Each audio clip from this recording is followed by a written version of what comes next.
Well, thank you everyone for being here. It's actually really nice to have it be in person, but we're also very grateful to the folks online who have joined us. We hope that you're comfortable and cozy, and I'll just take a moment to acknowledge the land that we're here on to help us start in a good way and with a good heart. I'd like to acknowledge with respect the Lekwungen, Songhees, Isupsum, Esquimalt peoples on whose territory the university stands, and the Lekwungen and Wasanic peoples whose historical relationships with the land continue to this day. My name is Jazzy Brandella, and I'm the EDID Plus coordinator. I've helped organize the event today, and I'm really grateful to Laura Francois for being here. We've had many conversations online in preparation for today, so I'm just grateful to have now met you in person and to have our shared time together. When I think about our topic today, awe-based changemaking and systems feeling, I'm reminded of the teaching Siknu in Sinchothen Sekenbuch, which says when things are in harmony. This teaching is shared by our elders, our language and knowledge keepers in our strategic plan, and it reinforces what we know, that all life is interconnected. With individual and community choices having far-reaching impacts, and through awe-based changemaking, we'll explore how awe, in contrast to conventional guilt or shame-based narratives, cultivates humility and curiosity while deepening our understanding of our place within interconnected systems. I raise my hands to Laura for her travels to be here today.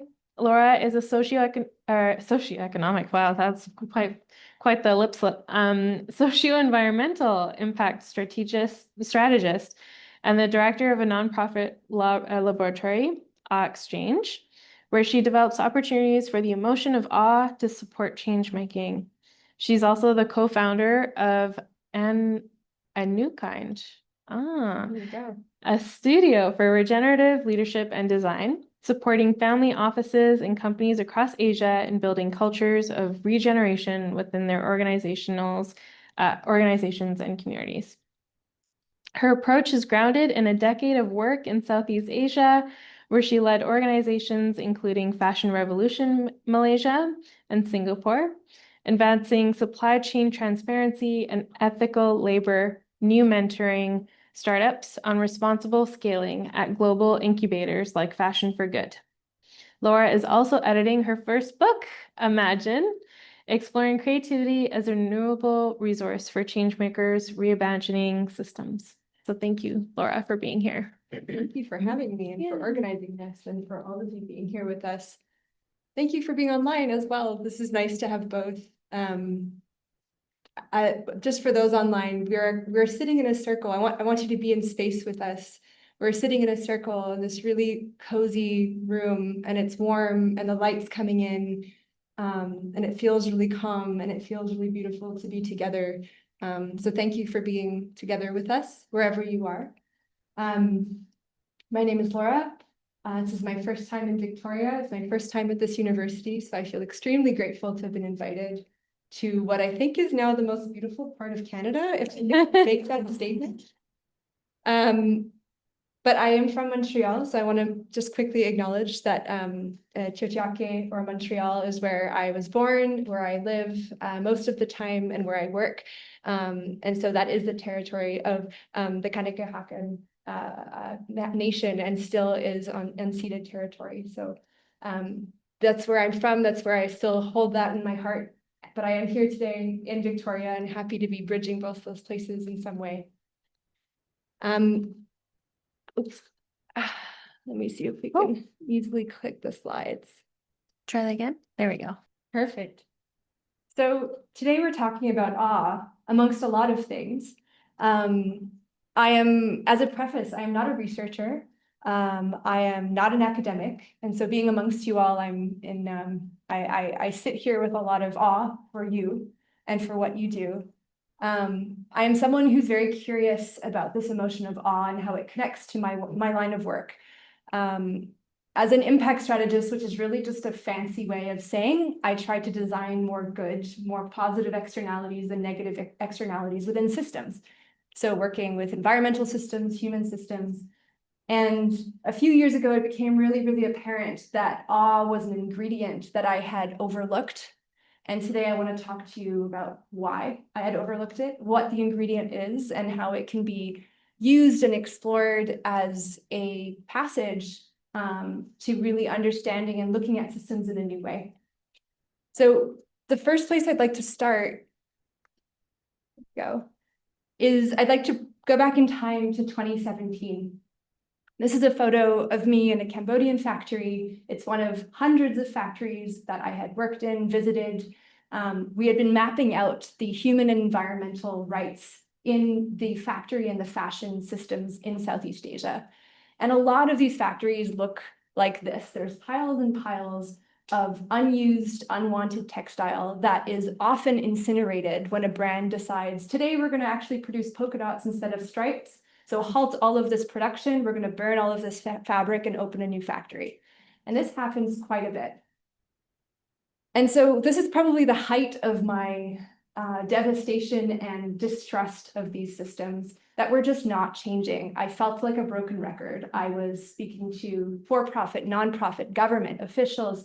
It didn't matter who I spoke to. It didn't matter what kind of policies we were talking through, what kind of facts and figures I can share. No one was budging. This is also a photo of a moment where a collaboration started with someone who was never really on my radar, an artist from Montreal, who was an environmental artist who built a lot of large-scale installations. His name is Benjamin Von Wong. He's now my co-founder at the Awe-Exchange. And he was never on my radar because artists were never part of my strategy. It was never part of the conversation. And yet for the first time, we decided, what if we brought an artist into this pretty devastating space? There was over 9,000 bags just in this one room of textile. What could we do with this textile to maybe advance this conversation in a different way? And essentially what we wanted to do was try to close this knowledge action gap, the gap between I understand the problem, you showed me all the statistics, and I still don't want to budge. How do we close the gap? And my hunch was connection. Anytime anyone had any personal connection to the problem, something would shift. But how do you create this personal connection? How do you drive that forward? The first thing we did was experiment with creating large-scale installations. We created an installation focused on all of the trees that need to be cut down to create cellulosic fibers. We created these are like 3-story tall waterfalls made out of fabrics to talk about the 2,700 liters of water needed to make a single t-shirt. We created sandstorms of CO2 to represent all the CO2 that is created by this one industry every single year, just to see if it would change anything, just to have something that someone could walk through. And interestingly enough, it did. So we redid it. We created the largest factory, the largest closet in the entire world that houses all of the clothing that one person in the West would wear over their lifetime, from baby clothes to the moment you pass away. Think of all of the clothing that you'll ever wear. And it was in this one space. So when you looked up, people felt amazement, wonder, excitement, but also this tinge of something else. Disdain, this is disgusting, this is overboard. There was all these emotions that didn't necessarily come up when I simply showed a fact or figure. And so we took this model and we experimented in Singapore. I had spent over 10 years working in that region, specifically at this point with the National Environment Agency of Singapore, where they were looking at single-use plastics. Now, if you've been to Singapore, you've seen this scene. There are hawker centers, which are food centers, UNESCO World Heritage food centers, where you'll probably eat the best food you've ever had under $5 for breakfast, lunch, and dinner. It's an amazing spot, and everyone eats there, typically 3 times a day, which means that these single-use plastic cups, you can imagine how many of them are used in one day. And the National Environment Agency had no idea how many and had no idea exactly what they were going to do about this to try to get public sentiment behind this eradication of a plastic cup that was so, so important to this communal space. And so we built what, again, brainchild of Benjamin von Wong, Plasticophobia, which was an installation which truly was claustrophobic, trypophobic, and beautiful all at the same time. It was a grotto that you could walk through. So imagine you can continue down this cave and explore all of the plastic cups that were collected over just 24 hours in Singapore. So it was a visual representation of the statistic. And the National Environment Agency, PUV, all of these government entities walked through this installation and for the first time weren't sure how to express into words how they felt about the problem, which was the point. If there are no words, then we're getting somewhere. And if there's nothing that you can really, if there's no, if there's a sentiment that is completely expressed by sound, that's where I get excited. When someone just goes, oh, ooh, ooh, that's to me, okay, now we're starting. It's the same emotion that a lot of people experience when you see a solar eclipse or something really quite amazing in nature. It's a similar emotion that's felt when you walk through an incredible piece of architecture, the Sagrada Familia, or anywhere that really makes you pause. But it's also the same emotion that could be experienced when you watch a piece of art or a film that changes the way you think about your life. And I'm not necessarily a Star Wars fan, but this movie has changed the way a lot of people thought about the world and their place in it. And that feeling, a feeling that's really hard to explain or express in the moment, is awe. And I love the definition of Dacher Keltner, who's at UC Berkeley. He talks about awe being this feeling of being in the presence of something vast, something that transcends our understanding of reality and our place in reality. And most people, when I say awe, they assume I'm talking about positivity. They think awesome. It's a word we use so often. That is awesome. But awe is awful and awesome at the same time. It's the combination of both of those things. And so this definition of transcendence of reality is really important because it's not necessarily this toxic positivity being spread over this topic. It's this idea that we are going to transcend through this emotion and something will shift, a mental model will shift.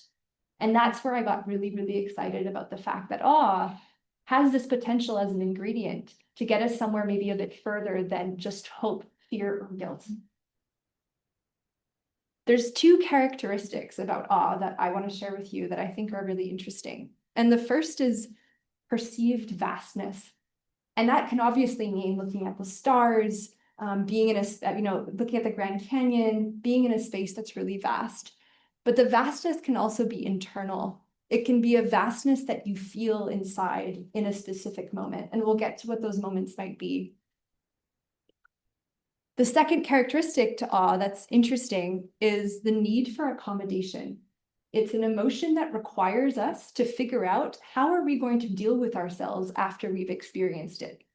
When we feel joy or happiness, we feel joy and happiness, and then it ends. When we feel awe, it's completely destabilizing. In a split second, something has shifted, and it doesn't have to be scary destabilizing. It can be really exciting destabilizing, but you still need to accommodate the way in which you will now exist after this experience. And that to me is beautiful, because if we need to accommodate, that means that there's a lot more, I don't want to use the word progress, but there's a lot more continuation of a conversation that can be had with, let's say, a national environment agency than just showing a fact or a figure, getting to the guilt part, and getting people to care. So there are 8 universal ways that we can experience awe, and I'm going to dive into 4 of them, but there are 8 that we'll talk about. And this is about 75% universal, regardless of where you're from, how you grew up, your religion, your upbringing. And the first one, to me, if you're all in Victoria, this makes the most sense. Awe in nature, finding the sublime in nature here feels very, very tangible. There's a really, really fun study from, again, UC Berkeley. This is the Center for Greater Good. They essentially stationed themselves in a parking lot in San Francisco at Fisherman's Wharf. And they asked people coming out of this parking lot on a regular day, to sketch themselves. Can you draw a self-portrait? And they did, and most of them looked like this, probably better than what I could have done. But, it took up, more than half the page. It's a pretty regular sketch. They did the same thing when people emerged from having visited Yosemite Valley, some of the biggest trees on the planet. And they said, sketch your self-portrait. And you could hardly see the figure on the page. It's so small. Most of them looked like this. Awe does something really interesting to us. It makes us feel small in the grand scheme of the world or the universe or the system. It makes us feel, I don't want to say powerless, but it does make us feel like our problems, our sense of self is just shrinking. And so that self-transcendent emotion, the only other emotion that's similar to that is gratitude. Awe and gratitude are the only two that do that. The second example or universal experiences of awe is birth and death. So my first job at 14 was working in an end-of-life care facility. I was washing toilets, and then I eventually ended up working in their patient care many years later. But I always loved, even when I was in maintenance, I loved speaking to the nursing staff that was on call 24 hours a day, because they would describe the emotion in the room, not as something negative or something heavy, but as something mysterious. They would always use this word. It's filled with mystery. And patient families would come in, and obviously you're crying, you're wanting to hold on. But there's also this other sense of relief or looking forward to the other side, or looking forward even for this just to be over. And even though you might not want to admit it in the moment, the emotion is a mixed one. It's not just one of complete disarray. It's one that's filled with a bit of mystery of what's going to happen when this person passes. And that mystery is actually one of the most important parts of awe, is just feeling okay with the ambiguity of what's next. Because when we experience awe, we're actually experiencing uncertainty of what's going to happen next, even if it's positive awe, even if it's seeing a solar eclipse. I remember, I think it was last year, the solar eclipse in Montreal, being at the top of Mount Royal, and everyone feeling nervous for what will happen at the end of the eclipse, because I've never experienced one before. And that nervousness is important because, again, it sets us in a place of feeling okay with being so small in the grand scheme of things. And so not everything needs to be understood to be felt, and awe reminds us of that. The third I want to dive into is actually the most, moral beauty is the most prevalent way in which we experience awe. And moral beauty is when you recognize the beauty in someone else, and it can be someone's courage. It can also be someone's resistance. And so thinking about the people of Palestine, the level of resistance, the level of moral beauty, this is an amount of awe that's experienced, I think, very frequently for many of us, but it's coupled with other things, with fear, with disgust, with disdain. But that feeling of awe is one that's important to recognize, because awe, again, bringing it back to, it's not just awesome. It's not just awesome to see people create pop-up medical facilities and families supporting each other. It's also awful. And the fact that the two can exist in that moment is actually really important.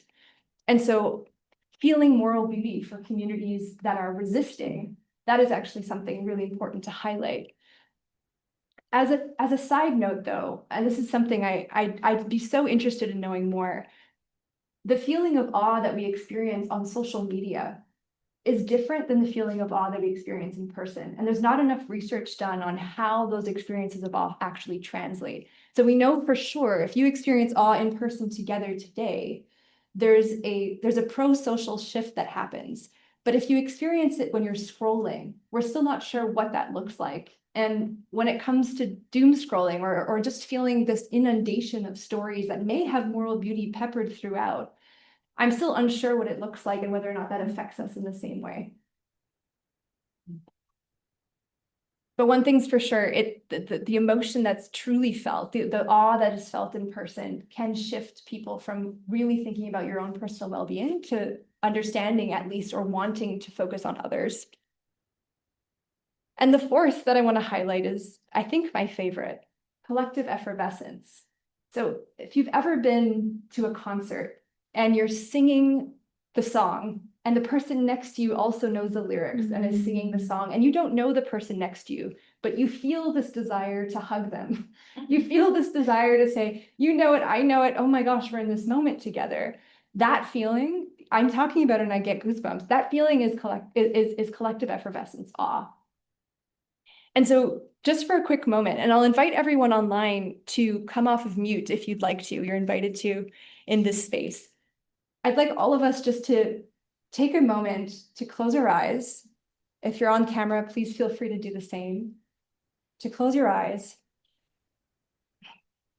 And we're going to take one deep breath together. And then upon the second breath, I want us to hum in whatever tone comes to you in that moment. So let's take one deep breath first.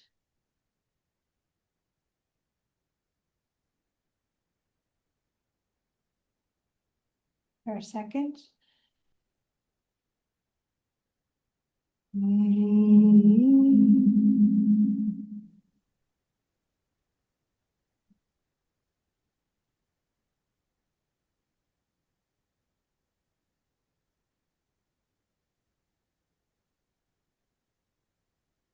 And you can open your eyes. I probably only heard myself in that moment. I think I was too loud in my humming. But I did hear almost a harmonization that can happen when we hum. And what's beautiful about collective effervescence is that it can happen just by humming. And that there's research that supports the fact that if we were to have done that long enough, our heart rates can start synchronizing. So we actually start beating at the same time. Even those online, I'm not sure if it translates online, but potentially in that moment, we could have been joined in that way. I want to show a quick video of my favorite moment of collective effervescence. Does anyone know Jacob Collier? Okay, you'll know him after today.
So these individuals had never had any singing practice, don't know how to harmonize, didn't expect to be singing, but Jacob Collier has done this time and time again across every single one of his touring locations. And the result is always the same. It's almost a perfect harmony, which is wild because, I mean, I'm sure half these people had a fear of singing when they walked in, right? Or we're not expecting to be asked to sing when they came to this concert. But that's the power of collective effervescence, the feeling of being together and being able to be part of a bigger thing, and the fear of it actually accentuating the excitement of it all. As I mentioned, you know, the research is clear when it comes to watching soccer games, and I'm sure the same is for our hockey. I've been watching the Habs. Unfortunately, they're no longer in the series, but watching hockey the last few weeks has reminded me of the study that even beyond leaving the stadium, for hours after, fans of a specific team will have heart rate synchronizing. And so this connection that happened in that stadium far surpasses even just the moment in the stadium.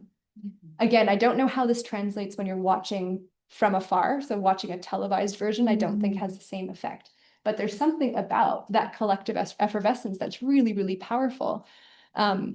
And not just the connection to each other, but the feeling of interconnection beyond just that room, to me, is what makes this a really interesting and unique ingredient.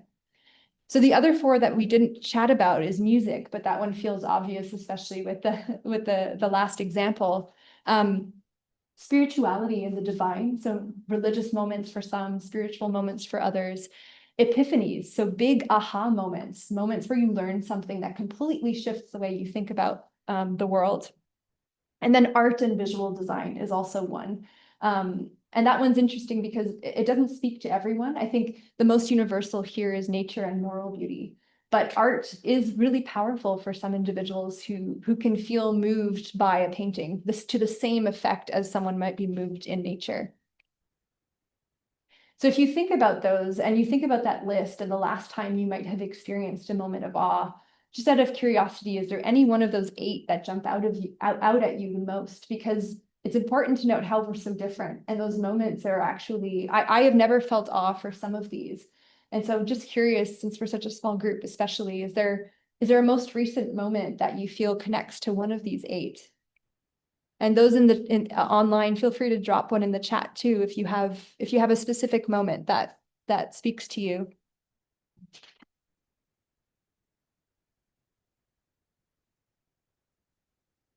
We're all more susceptible to certain ingredients of awe. For me, it's music, time and time again. I think nature. Nature. Yeah. How about for yourself? I'd say nature for sure, but I do remember times at concerts like music where Yeah. just brought me to tears. Yeah. Yeah. I think I'd say nature, but well, now I question if that feeling really is awe, because after by the definition, I'm not sure yet. Yeah. No, just thinking. That is more awesome than awful.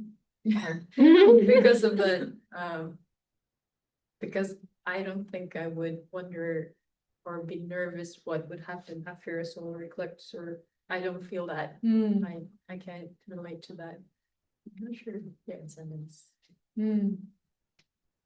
It's hard to tell when we experience awe as well. The only markers we have are physical, so goosebumps, or you mentioned tears in your eyes, or even saying "ah." Like, I think that's probably where the English word comes from. Just going "wow," you know. But it's hard to really know for sure. It's hard to know for sure.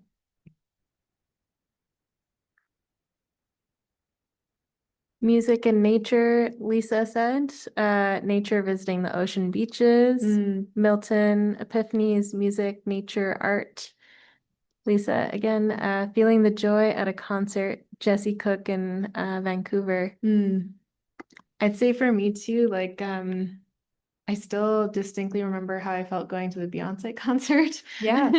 And it was such like a big, big moment for me, because that was the closest I'd ever seen her perform.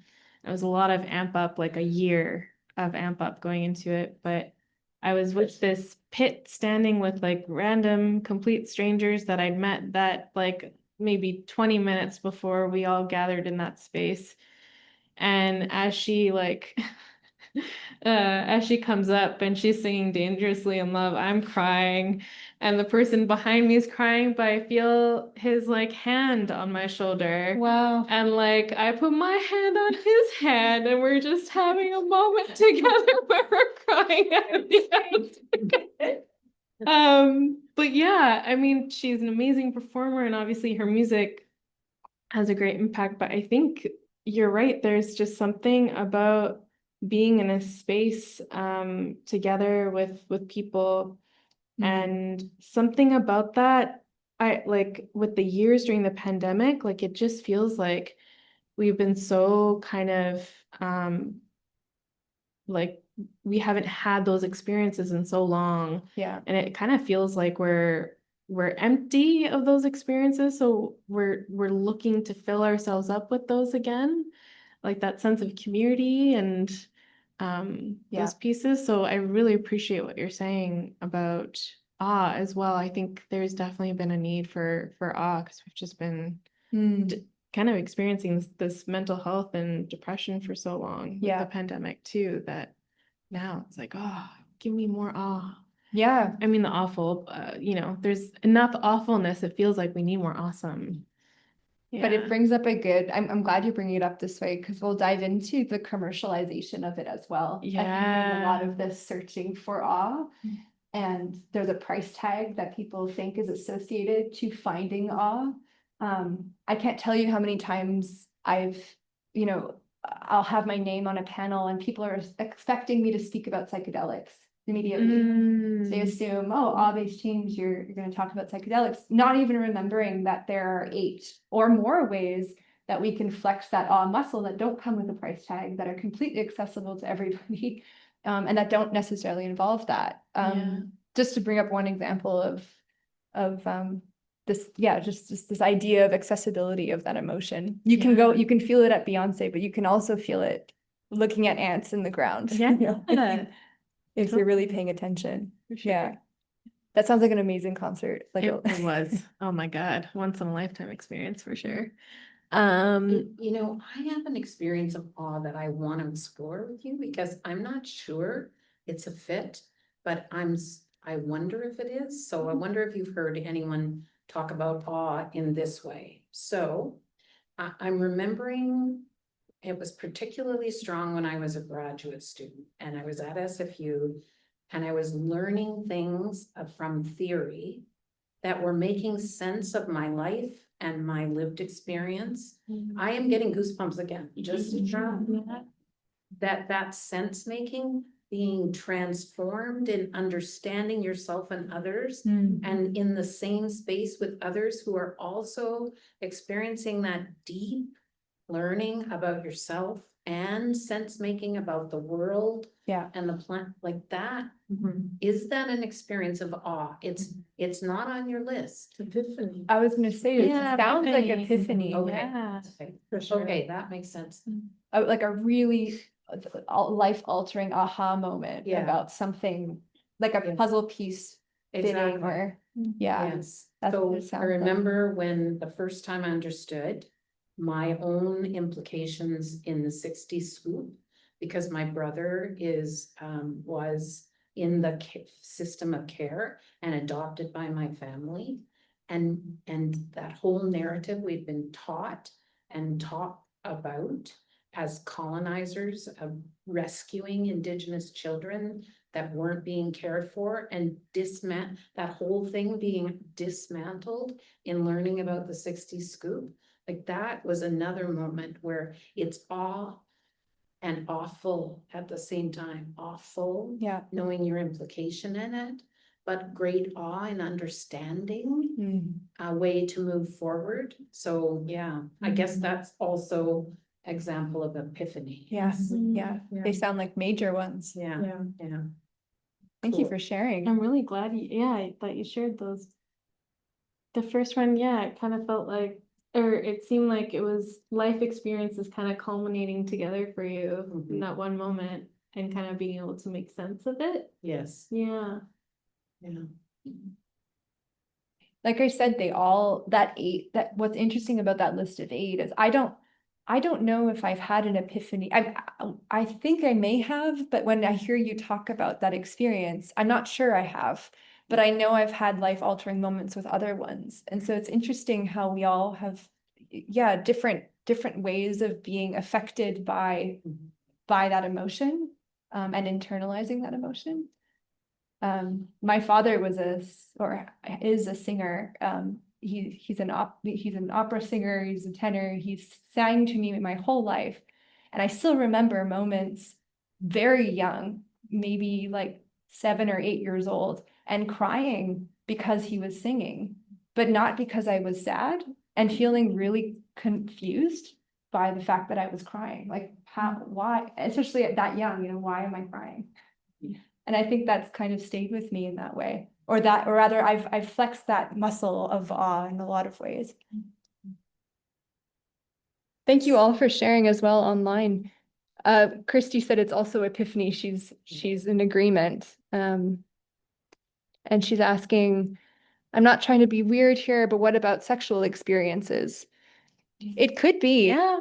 I mean, I'm wondering if that almost falls under epiphanies as well, or even it could almost be a collective effervescence depending on it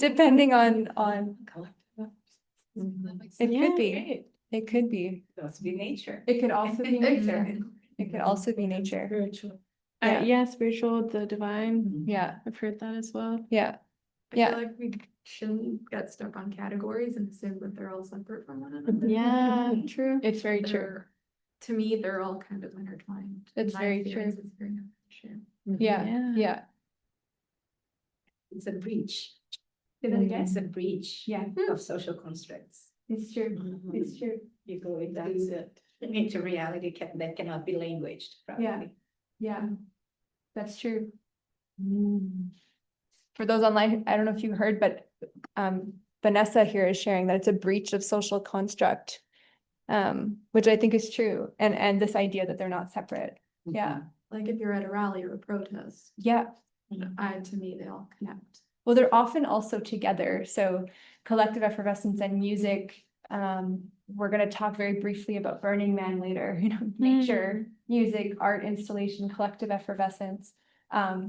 Yeah, I think there's poetry and prose for us to use to describe, but not necessarily, it's true, not necessarily categories.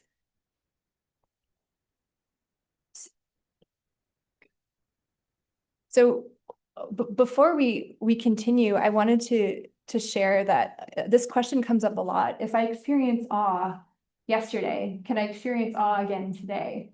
And the truth is, yes, it's not the same emotion as even joy or happiness, or the idea of eating a really wonderful tomato one day. If you eat a tomato every day, you'll get sick of tomatoes, but awe doesn't work that way. And it actually keeps itself quite fresh, which is great, which means that if we're open enough to noticing the opportunities for awe to present themselves, they will continue presenting themselves.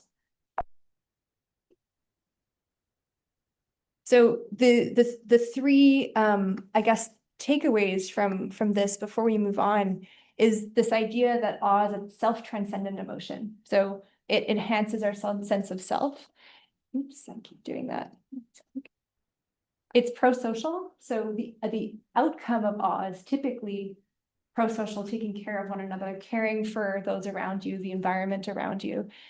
And the last, which is interesting, because it has a dark side to it, this idea of destabilizing our convictions. So what we stand for, or what I thought I stood for, could be challenged by a moment of awe, which again requires this shift in mental model, or at least moments of metabolizing the emotion. But it could also mean that awe can be weaponized. There's a dark side to awe, which is what we're going to dive into next.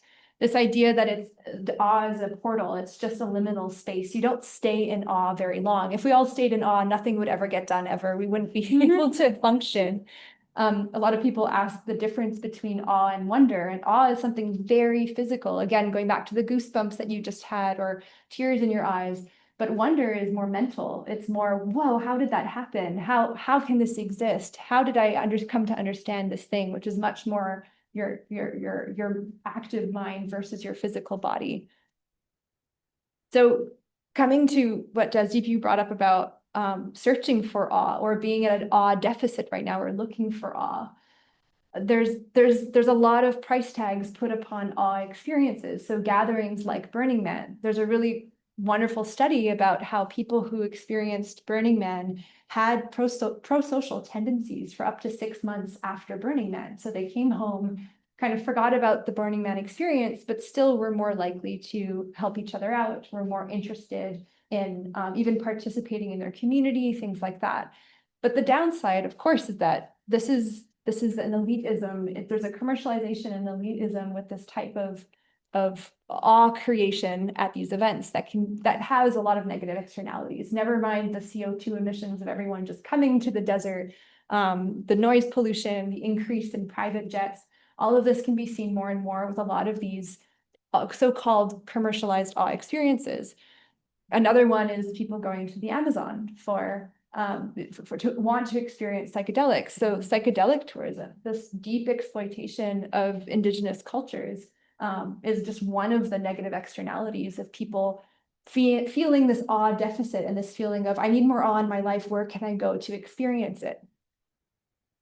And the last, which is very, I think, on point with what's been happening in the news lately, is space tourism. So wanting to go up to space, even if it's for, 11 minutes, just to experience what the awe that can present itself from seeing the world from that high up. If we're starting to look for awe in this way, we're really forgetting what's accessible to us right here, right now.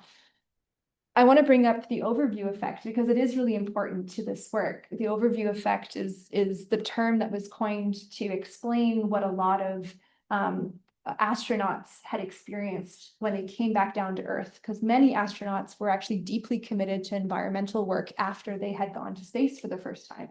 There was this deep shift, this cognitive shift around, wow, we are so small in the grand scheme of this deep space, and I really want to commit myself to protecting the planet, which was really interesting because if we could all go up to space for 5 minutes and feel that way, I mean, maybe we'd be in a different state. But William Shatner— And so with the planet. Sorry? And so with the planet. And so with the planet, exactly. But this idea of how can we find this overview effect elsewhere? Is it possible to find the overview effect on Earth with our feet on the ground? Coupled with the experience of someone else who went to space, William Shatner, he explains that his emotions going up was the deepest sadness he's ever experienced in his life. He felt this immense amount of grief, which is interesting because it's in direct contrast to what most people would say, oh, being in space must be the most awesome thing in the world. And so awe is actually, there's a quarter of the awe experiences are not positive, they're threat-based. And so what William Shatner was experiencing was the threat on the planet. He was experiencing this deep sadness for the threat that we are posing to our home. And a quarter of the experiences are like that. And actually, it's the English language that is very, very limited in the way we describe awe. So in Japanese, there's ifu and ike. And ifu means being afraid. And ike is all about respect and reverence. And awe is both of them. They're used simultaneously. And Japanese, Arabic, Mandarin, Hindi, and the list goes on. Awe is both of these words. It's both of them all at the same time, which means that there's enough experiences that are about fear and threat than in the English language where it's just awesome and awful, which aren't even used in the same way.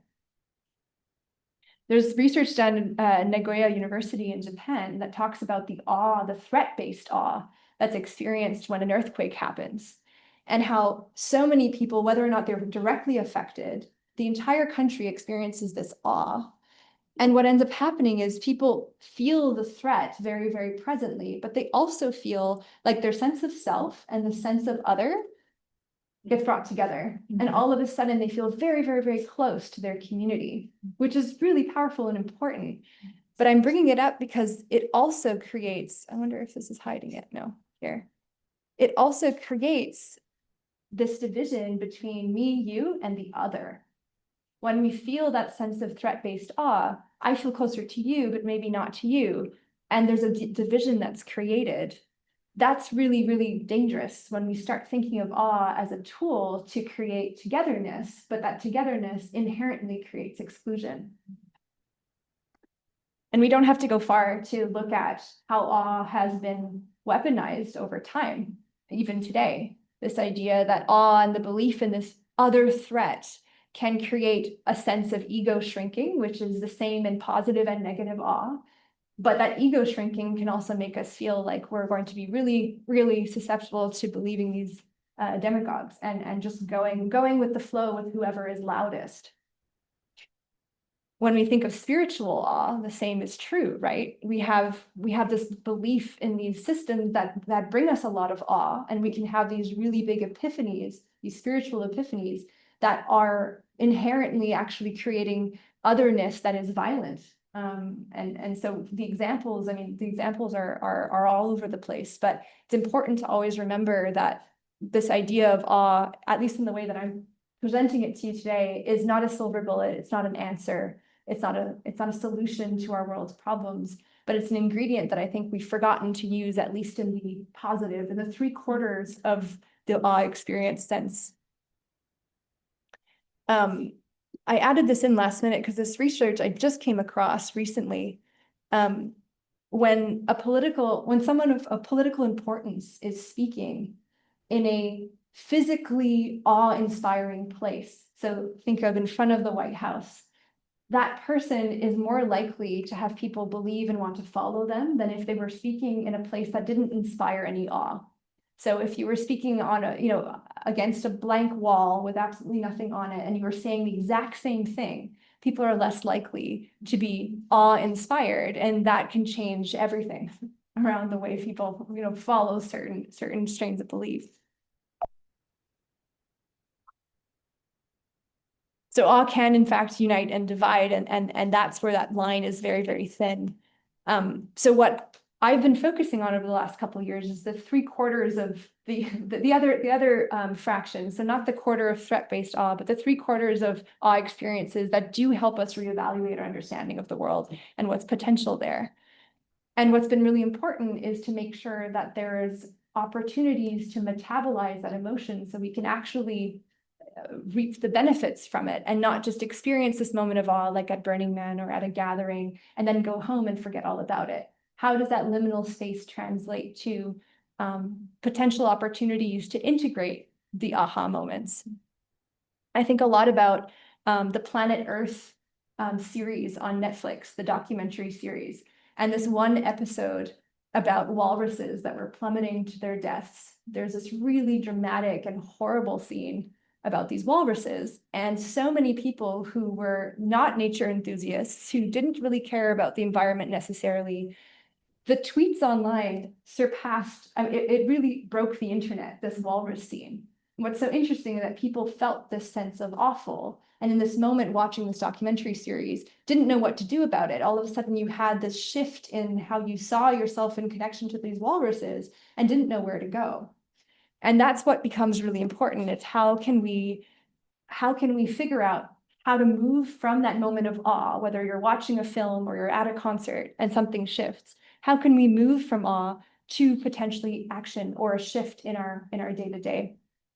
And so one part of awe-based change-making for me is how do we pause, reflect, and sense-make with each other once that moment of awe happens? So the person who put their hand on you at the Beyonce concert, that would have been an ideal person to try to sense-make after the concert. Like, how is this going to change you moving forward? And though this is not linear, I like thinking of it as awe moving into wonder, which is much more mental. Wonder moving into curiosity. How did that happen? Why does it happen? Where do walruses live? Do I know any? Can I see any walruses in my day-to-day? Like, I want to find out more. And that leads to self-directed learning, which is so much more powerful than me saying you should care about walruses. Walruses are suffering right now, and we need to care. What's so much more powerful is the self-directed learning that comes from a curiosity that stemmed from a moment of awe. And if we can get someone to self-directed learning and a community to do that with, that's where we can see shifts happening. And those shifts are so much more grounded than the shifts that I used to try instigating when I was working in the garment industry, saying, don't buy more clothes. No one listens to me for good reason. So bringing us back, speaking of fashion, we want to bring us back to the starting place. How does that idea of shifting our mental model through a moment of awe connect back to impact strategy and doing this work? I want to speak about one specific client I had over 10 years ago in China who approached me and said, I want to create a recycled water bottle fiber legging, sports leggings, making PET fiber, and we're going to create this really closed circle product. And I said, okay, well, can we map it out? Can we create a systems map? And the importance of systems mapping is that to understand if we make a change up here, what will it affect down here? Who will it affect down here? And the challenge was they refused to do the system mapping, and years later discovered that they created an entire factory producing empty water bottles to recycle them to create fibers. True story. So this idea of seeing a whole system and understanding, yes, you want to do good. Yes, you want to be able to create something that will have positive impact on the planet is always wonderful. I laughed for longer than you're laughing, believe me. It took me a couple days to digest. But systems thinking is a tool in my toolbox that I reached for time and time again. I think it's still a really, really powerful tool. But the challenge is when we think of the systems that we're trying to affect, if we look at the Sustainable Development Goals, the 17 goals we're supposed to achieve by 2030, when we look at these goals, they don't look like this. They really look like this. They're an entangled mess where if we're going to focus on reducing inequalities, we have to focus on education. If we focus on education, we have to focus on infrastructure and so on and so forth. And that is really, really overwhelming. And when I start bringing up this screen, my clients will run away. That's the problem. No one really wants to talk about this. It's way too daunting, and it usually causes an immense amount of paralysis, and then we don't get anywhere. A workshop I did last year in Indonesia, we brought together, it was 100 change makers that were working on several sustainable development goals all at once. We recreated this exact knot, I guess, this system knot. Everyone who was working on a specific goal held the string of that color and were to stand in a circle, and it got really, really messy, really, really quick. We ran out of string a couple of times. No one could move. I remember someone in the middle had to go to the washroom and they couldn't get out. And the whole point was to feel that tension, but then to close your eyes and hold on to the string and realize that if someone far away in that mess was pulling, you could feel it. And if someone would let it go, you could also feel that. And that the feeling of that mess was actually maybe more important in that moment than to look at it and feel, I can't move. I don't know where to go. I'm not sure what to let go of or where to bring myself in. And so the idea that every single sustainable development goal, every single planetary goal that we have is connected to systems that are deeply interconnected to our lives. So if we think of water, what you flush down the toilet, what you drink every day, where you go bathe, where you swim, how you water your plants, one person's entire life system can be connected to each goal. And that goal, that system can be connected to the wider system. All of that can be felt if we take a moment to feel it. If we take a moment to close our eyes and hold the string and go, okay, where am I in all of this? And so layering on systems thinking and systems feeling to me has become really important. And the way we feel a system is through awe for me.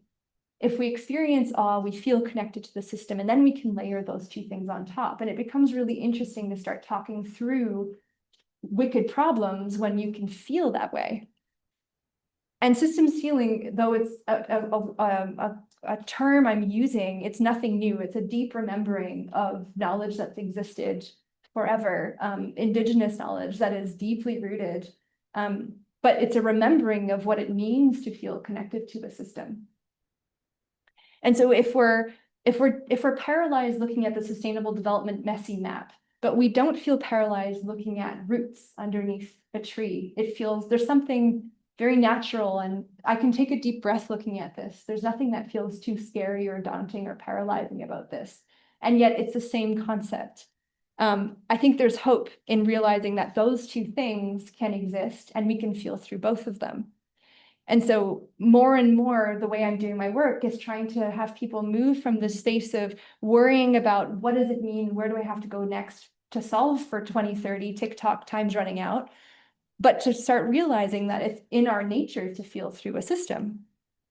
So if systems thinking is all about understanding, systems feeling is all about feeling connected to the system, awe challenges how we feel connected to those systems and actually prompts us to feel more and more connected every time we experience awe. And so essentially the entanglement, I know, Vanessa, you talk so much about entanglement in your work. To me, the entanglement piece, or the feeling of being okay with ambiguity, or even just navigating ambiguity, feels more possible when I lean on those moments of awe. Because if I'm thinking through ambiguity, I know for me, it never works. I completely stumble over the what's next, whereas awe leads me in mystery. So all of a sudden, this knowledge action gap from the beginning, this feeling of how do we move from knowing something to doing something, if the feeling bit is included, I think that gap gets smaller. And so what I want to leave you with, I'd love to open this up to a conversation, but what I want to leave you with is a few things to prime ourselves. And the first is to strengthen the awe muscle. And I think the only way, the only proven way so far to do that is really to be in the present moment. So to pause and to notice those 8, whether they're categories or interconnected categories, those things only exist if we see that they're there and participate in them. The second is to actually try to design some scaffolding for yourself. How can you metabolize those moments of awe? When you come back from a walk, when you're in a deep conversation with a loved one who's passing away, how can you journal, have conversations, find community to metabolize those moments? Left alone, they're only moments that the door opens and closes very quickly. But what is it trying to invite you to unlearn or reimagine or rethink for yourself? And then the third is holding that mystery, that discomfort. And this is, for me, maybe this slide, I always refer to it as the one I need to remember the most for myself, is how can I build capacity to sit with that? So before we end, I need a breath. If we all take one more unifying breath.